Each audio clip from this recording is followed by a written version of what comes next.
Welcome, welcome everyone. Welcome to the Bridge Builders of Diversity, where we're bridging the gap between the disability community and the typical community. In honor of Deaf Awareness Month, we're going to talk about early intervention, or actually when your child's born, like my son.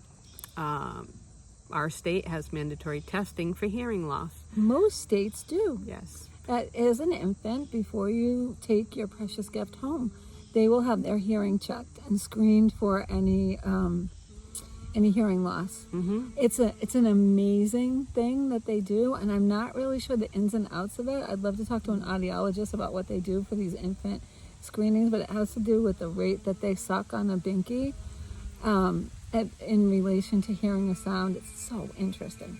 But yeah, Nathan, there's some machine, they stick something in his ear that measures everything. And kids with Down syndrome, my son has Down syndrome, so they're at higher risk of hearing loss. So he was followed at his birth. His hearing was fine, and he slowly lost his hearing. So because children with Down syndrome are monitored, that hearing loss was caught very early on. Right, and sometimes it's not. Sometimes after lots and lots of ear infections or a gradual diminishment of the nerve endings, children will lose their hearing gradually. And you may, in school, notice an inattentiveness or a hyper alertness. This is something that alerted me to a student's hearing loss. Hyper alert. She was always looking around her to see what was going on. And we thought, deaf people hear with their eyes. Exactly. You know, this is like the sign for listen. It's you're listening with your eyes. Right. You're paying attention because with your eyes. She was so hyper alert because she didn't want to be snuck up on. Basically, is the way she didn't want to be alerted or surprised, and loud noises would frighten her. She didn't have a complete hearing loss, but it was significant enough so that when her parents did take her to the audiologist at 3, they said this is nerve deafness and it's going to progress. And that's also something true with the elderly, as my father is almost 90 and losing his hearing. Loud noises actually agitate him. Our neighbor who does not my neighbor, their neighbor who does the wood chipping, that high pitch, it drives my father nuts. So right. Because he's gradually become accustomed to being in the quiet world where loud noises don't interrupt your train of thought or startle you or alarm you.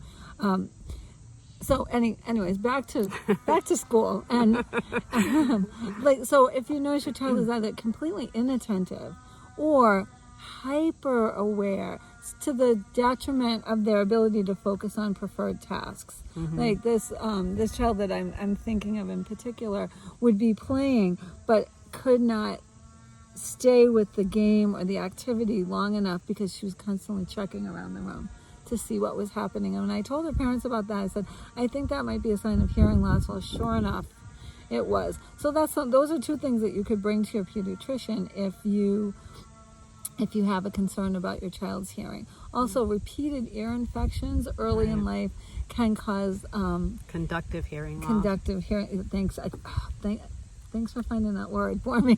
Because I lived it myself. Right.